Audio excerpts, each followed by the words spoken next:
Have you ever poured 30 years of your life into someone, only to find out it was all built on a lie? I did. And the moment I discovered the truth, I knew I couldn't just walk away.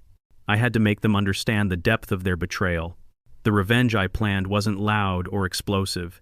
It was quiet, meticulous, and designed to crumble their world from the inside out, just like they had crumbled mine. Her scream when she finally opened that envelope, it was just the beginning. Before we dive into how it all went down, if you enjoy stories about getting the last laugh, make sure to hit that like button and subscribe to the channel. Let me know in the comments what you would have done in my shoes. Your support really helps me share more stories just like this one. I sat alone at a corner table in The Gilded Spoon, a restaurant in downtown Portland that Ellen had always loved for its moody lighting and overpriced wine. Rain streaked down the large windows, blurring the city's neon glow into a watercolor painting of melancholy. My fingers, usually so steady from decades of balancing ledgers, tapped an unsteady rhythm on the stem of my wine glass. I was waiting for her. We were supposed to be celebrating a minor promotion I'd gotten at the accounting firm, but she was already 45 minutes late. 30 years of marriage, and I still found myself making excuses for her. Traffic must be terrible. She probably got held up in a meeting. Foolish, I know, but hope is a stubborn thing. Then, through a gap in the crowd, I saw them. Tucked away in a secluded booth under a flickering amber sconce, there she was. My wife, Ellen, and with her, my brother, Neil.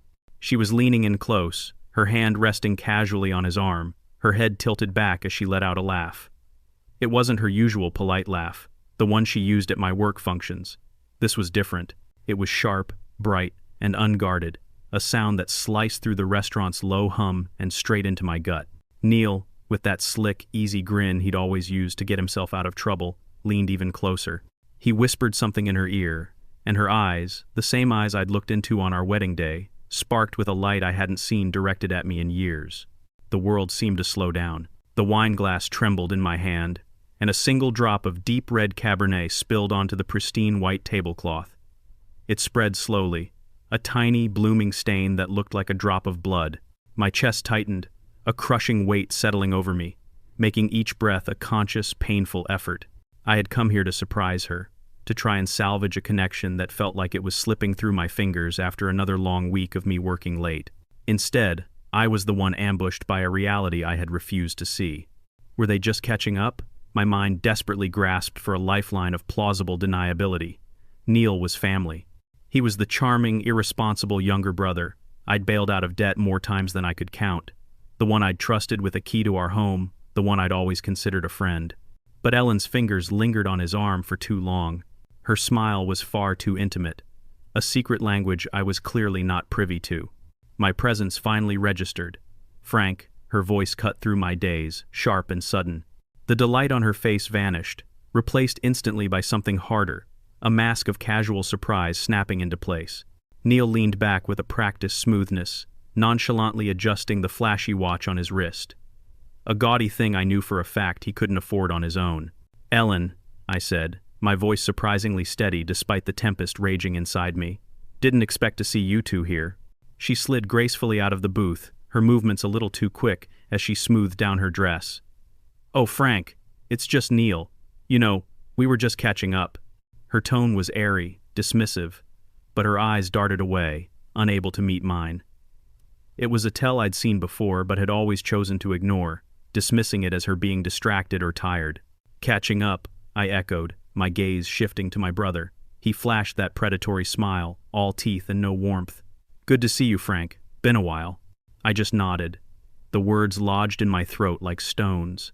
The cozy restaurant suddenly felt suffocating, the air thick with the smell of garlic, expensive perfume, and betrayal.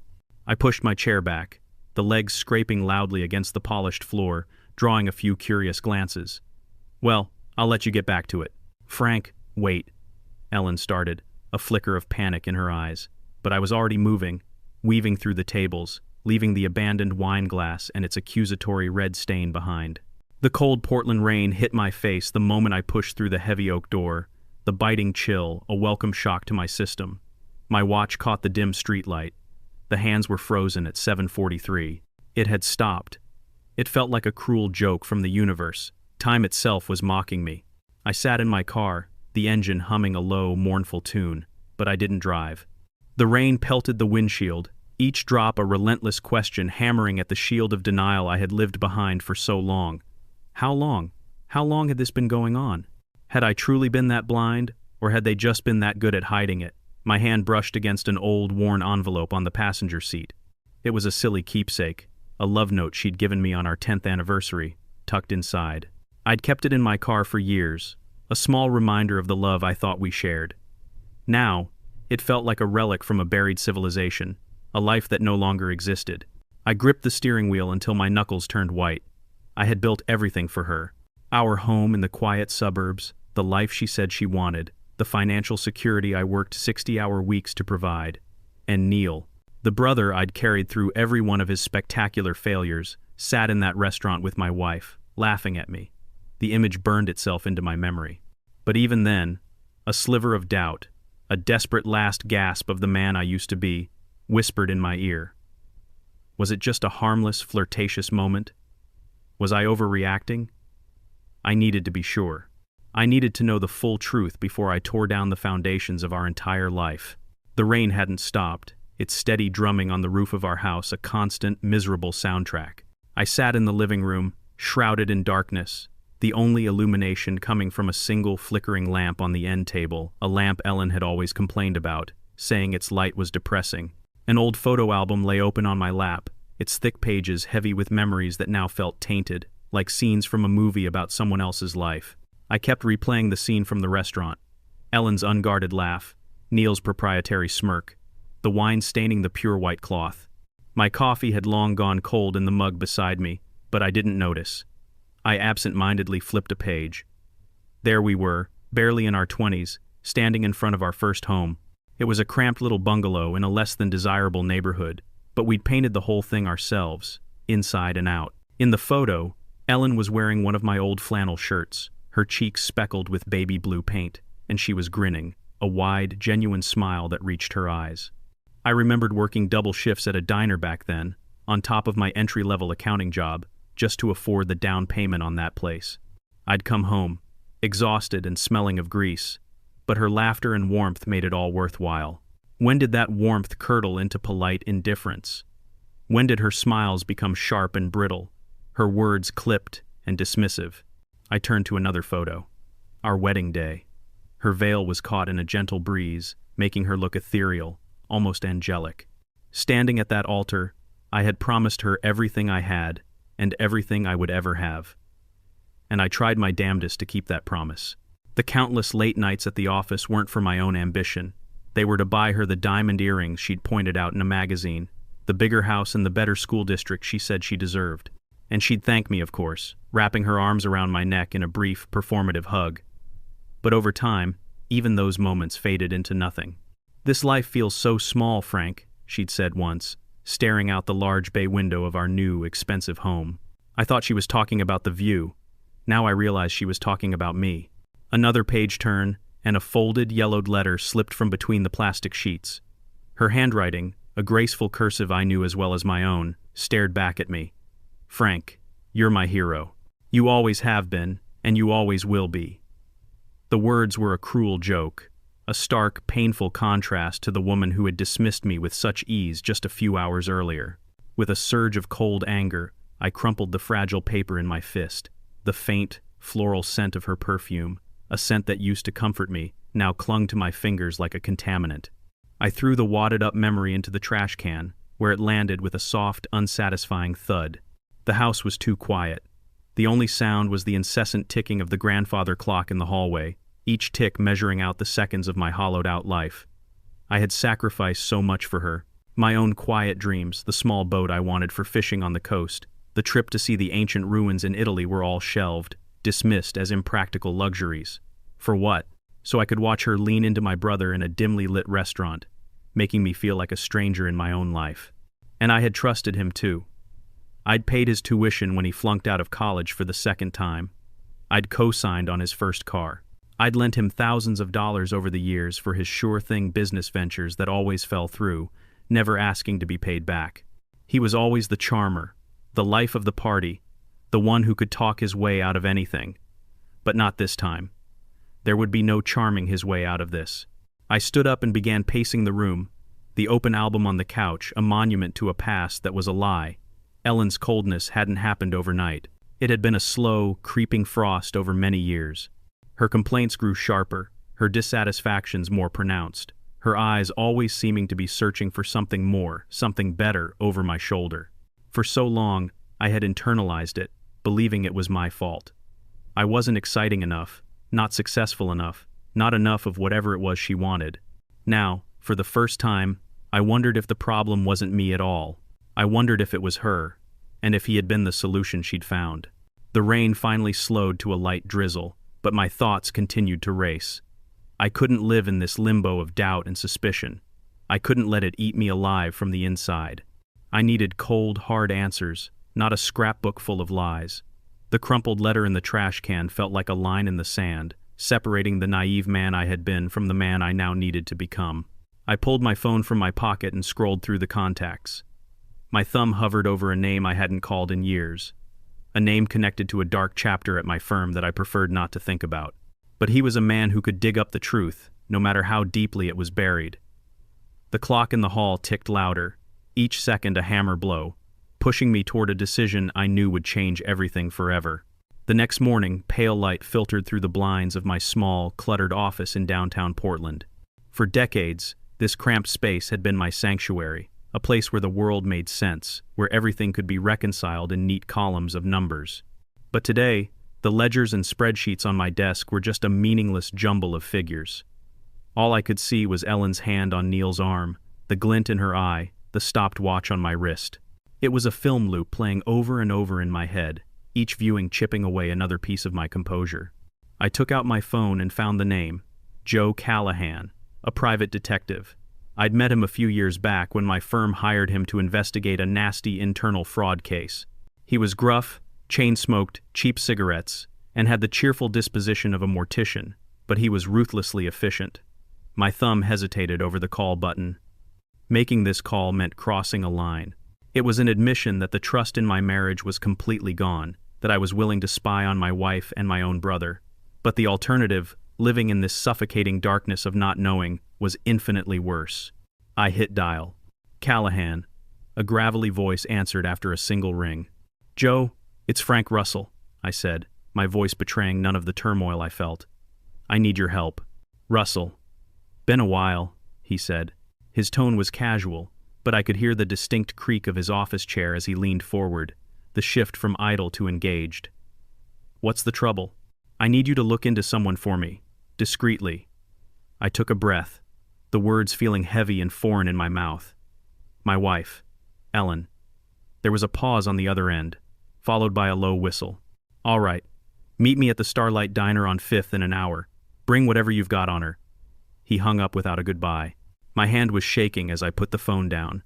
I opened my wallet and pulled out a small, worn photograph of Ellen I'd carried for 15 years. It was taken on a trip to the coast, the wind whipping through her hair, a genuine, happy smile on her face. She looked like the woman I fell in love with, not the stranger from the restaurant. I stared at her face, searching for a trace of the woman she'd become. Then, with a sense of finality, I slid the photo into a plain manila envelope, the same one that had held her love note just the night before. It felt heavier now, weighted with a grim and ugly purpose. The diner smelled of stale coffee and bacon grease, its windows fogged over from the persistent rain. Joe Callahan sat in a corner booth, a half-empty mug of black coffee in front of him and a stubbed-out cigarette in the ashtray. His coat was still damp. He watched me as I slid onto the vinyl seat across from him, his eyes scanning me with a practiced, dispassionate gaze, as if I were a piece of evidence myself. "Spill it, Frank," he said, taking a sip of his coffee. "What'd she do?" I pushed the envelope across the worn Formica tabletop. "I saw her last night with my brother, Neil. They were too close. I need to know what's going on. How long, how deep it goes." Joe opened the envelope and glanced at the photo. "This her?" I nodded. He tucked it away into his coat pocket. "Won't be cheap, but I'll find whatever's there to find." "Anything else I should know?" "They're clever," I said, my voice low. "Neil has always been slippery, a real charmer. And Ellen, she's not the woman in that picture anymore. She's careful." Joe just grunted, jotting something down in a small dog-eared notebook. "Give me a week. I'll dig up what they're trying to hide." He stood up, tossing a few crumpled bills onto the table to cover his coffee. As he put on his coat, he paused and looked at me. "And Frank? Stay calm. Don't let them know you're onto them. The minute they get spooked, they'll go to ground." Back in my office, I felt a strange sense of calm settle over me. The decision had been made. I had taken a concrete step. The helplessness that had been gnawing at me was replaced by a cold, hard sense of purpose. I took the now empty envelope and locked it in my desk drawer, its presence a quiet promise of the truth to come. The rain outside hadn't let up, mirroring the storm that had finally broken inside my chest. I glanced at my watch, its hands still frozen at 7:43, a permanent reminder of the exact moment my old life ended. What would Joe find? A sordid, short-lived fling? Or something deeper? A long-running betrayal that had been happening right under my nose. The truth felt like a blade poised over my heart, sharp and terrifyingly close, but I couldn't stop now. "A week," Joe had said. 7 days. 168 hours until the truth, whatever it was, came knocking at my door. I just had to hope I was ready to answer. The week that followed was the longest of my life. I went through the motions, at home and at work, a hollowed-out version of myself. I was an actor playing the part of Frank Russell, devoted husband, diligent accountant. Ellen and I moved around each other in our large, quiet house like ghosts, our conversations limited to sterile pleasantries about groceries and household bills. She was more attentive than usual, asking about my day with a brightness that felt forced and unnatural. I knew she was watching me, trying to gauge if I suspected anything. I gave her nothing, my face a carefully constructed mask of boring, predictable normalcy. Every night, I'd lie awake in our bed, the space between us, a vast, cold chasm, and I'd listen to the sound of her breathing, wondering where she'd been, who she'd been with. Finally, Joe's call came. "Got something you need to see," was all he said. Rain was slating down as I pulled up to the squat brick building in Portland's Old Town.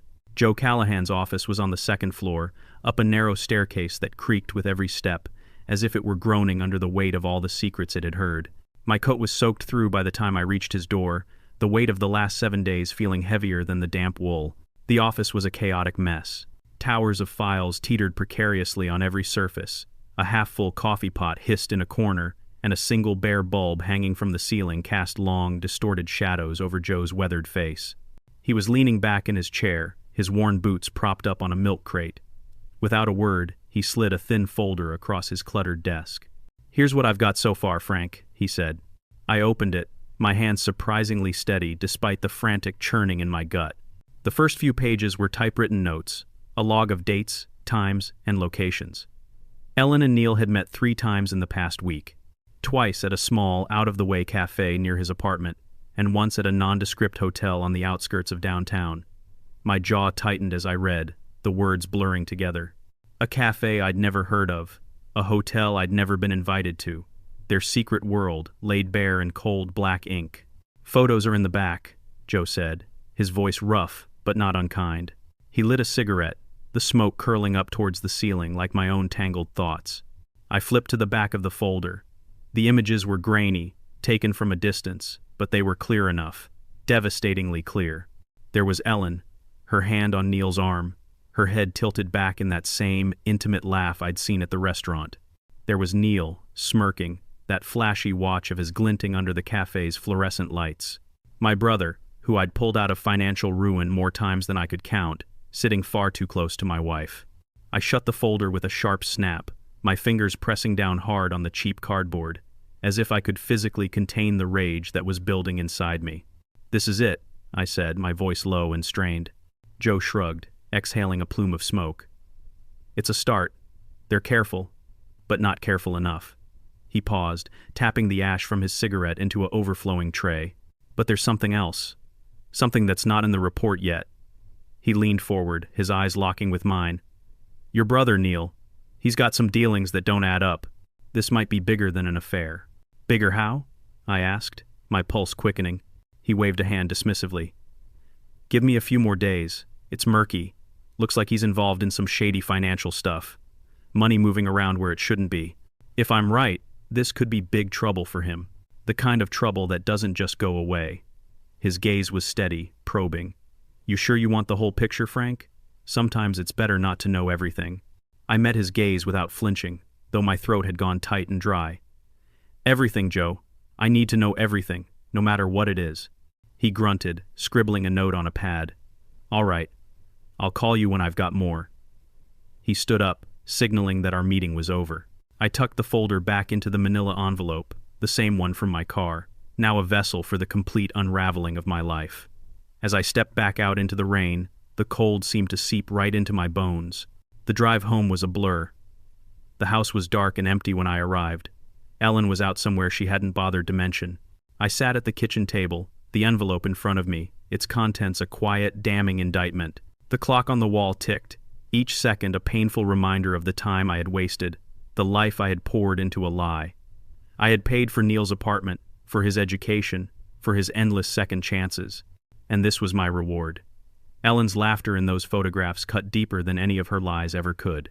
But it was Joe's warning about Neil's dealings that lingered in my mind, a dark shadow I couldn't shake. What else were they hiding? What was the big trouble Neil was in? I needed to know. The affair was a betrayal of the heart. But this other thing, this felt like it could be the key to their complete destruction. And in that moment, sitting alone in my dark kitchen, that was exactly what I wanted. 3 days later, I was back in Joe's office. The rain had finally let up, but the Portland sky remained a uniform, depressing gray. The city felt as restless as I did. This time, when Joe pushed a new, thicker folder toward me, I didn't hesitate. I opened it, and the first photograph hit me like a physical blow.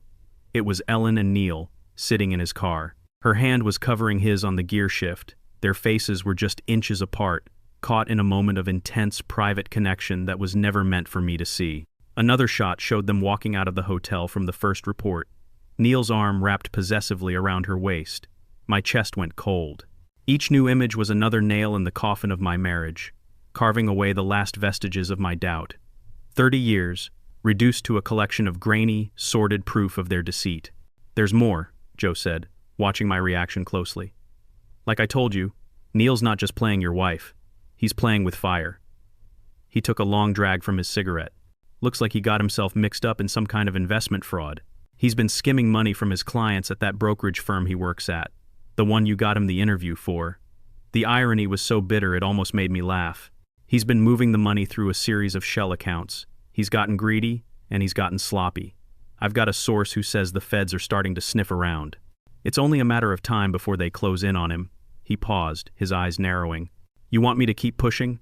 I can get you the account numbers, the transaction records, concrete proof." "Yes," I said, my voice flat, devoid of emotion. "I need it all." He nodded, scribbling something on his notepad. "All right, but you need to understand, Frank. This kind of dirt, it's not just personal anymore. This is criminal. This could be dangerous." He slid the photos back into the folder and pushed it toward me. "You're holding dynamite, Frank. You need to decide how you're going to use it." I took the folder and placed it carefully into the envelope. My hands trembled, not from fear, but from a cold, pure rage I hadn't allowed myself to feel until now. The smile on Ellen's face in those pictures wasn't the one I had loved. It was calculated, cruel, and triumphant. And Neil, who had always mocked my boring and predictable life as an accountant while I was secretly bailing him out of his latest mess, had finally crossed a line from which there was no return. I left Joe's office and drove, not home, but to a secluded park overlooking the city. The envelope sat on the passenger seat, a silent partner in whatever was to come. At home, I spread the photos out on the kitchen table, each one a fresh wound, but also a potential weapon. Joe's information about Neil's fraud echoed in my head. This was it. This was the leverage I needed. It was worse than just an affair. It was a betrayal of trust on every conceivable level.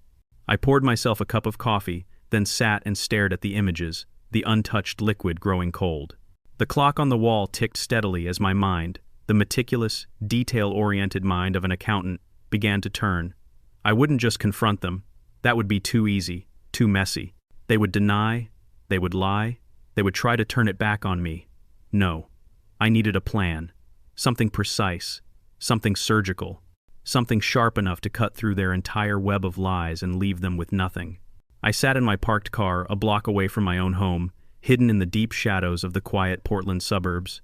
The streetlights cast fractured, distorted reflections across the rain-streaked windshield. The envelope with all of Joe's findings lay on the seat beside me, its presence a palpable weight in the silence of the car. The images of Ellen and Neil burned in my mind, their shared laughter, their stolen touches a betrayal sharper and more painful than any physical knife. But Joe's final revelation about Neil's financial crimes had shifted something fundamental inside me. This was no longer just a messy, heartbreaking affair. This was something else entirely. This was an opportunity for true justice. I pulled a small notepad and a pen from the glove box. My hand, usually so steady, moved with a quick, deliberate scratch across the page. Photos, financial records, proof, timing. A simple, messy confrontation would be easy. I could storm into the house, throw the pictures in their faces, and watch them squirm. But that was weak. The satisfaction would be fleeting. I wanted something more permanent. I wanted to dismantle their lives with the same cold, calculated precision they had used to dismantle mine. I wanted justice, not just chaos. My breath fogged the cold air in the car. The heater had died months ago, and I hadn't bothered to get it fixed. The clock on the dashboard glowed. 11:17 p.m. Each tick was a reminder that time, which had once felt like my enemy, was now my greatest ally. I picked up the photos again, my fingers numb from the cold. Ellen's smile, once the anchor of my world, now mocked me with its duplicity. Neil's smug, self-satisfied grin, the same one he'd worn every time he'd asked to borrow money, he had no intention of repaying, fueled a resolve that was as hard and cold as steel. They thought I was predictable. Frank, the dull accountant. The stable, boring husband they could easily outsmart. They were about to find out just how wrong they were. The envelope felt heavier now, its contents a detailed roadmap to their downfall. I scribbled another note on the pad. Anniversary. Our 30th wedding anniversary was just a few weeks away. A date Ellen had, with breathtaking audacity, already insisted on celebrating with a special dinner at home. She had even invited Neil, of course. The family excuse she used was as thin and transparent as the rain running down the glass. That dinner would be my stage. It would be the perfect moment to turn their elaborate web of lies back on them. But how? The photos of the affair were a start, but Joe's promise of concrete proof of Neil's financial crimes, that was the real weapon. I needed that final piece, the undeniable evidence that would leave them with no escape. I tucked the notepad and the envelope back into the glove box, its presence in the darkness a quiet, solemn vow. My mind was racing, fitting the pieces together. Neil's bottomless greed, Ellen's cold, selfish ambition. They had built this betrayal together, brick by brick, right under my nose. For years I had been their fool, their safety net, their convenient stepping stone, but no longer. The plan that was beginning to form in my mind was risky. It was a tightrope walk over a deep chasm of emotional chaos. But I would walk it. For my own sanity, for my own self-respect. I had to. The rain finally eased, leaving only a soft, rhythmic dripping on the car's roof. I started the engine, its low hum steadying my pulse. As I pulled into our driveway, the house loomed before me, dark and silent. Ellen was probably asleep, or maybe she was out. I didn't care anymore. The grandfather clock in the hall would be ticking when I walked inside, counting down the seconds to our anniversary. And I would use every single one of those seconds to build a cage of their own making, a trap so perfectly constructed that they would never see it coming, and from which they could never escape. My hand rested on the glove box for a moment, the envelope inside a silent promise of the reckoning that was to come.